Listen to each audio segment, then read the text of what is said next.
This is going to be a position to work on an outward pull on a band. That's a nice precursor to an overhead pressing motion. It's also a great thing to do for endurance. It's not going to be very heavy as far as the resistance, but I'm going to keep constant tension in the band.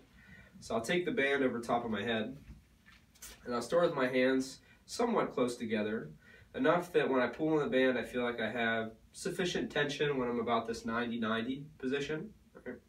So here as I pull apart, there's a little less risk of me hiking my shoulders because the pulling apart kind of facilitates a downward pull on my shoulders. And I'm maintaining that as I just do small presses, tapping my head, just small presses where I maintain this outward tension on the band.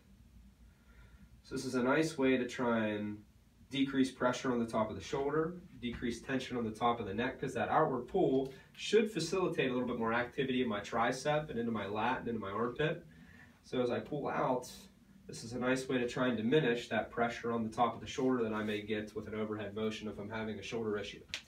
I also just want to watch that I'm not letting my back go into the sway position. So I could be sitting, or I could just think about trying to keep my butt tucked underneath me.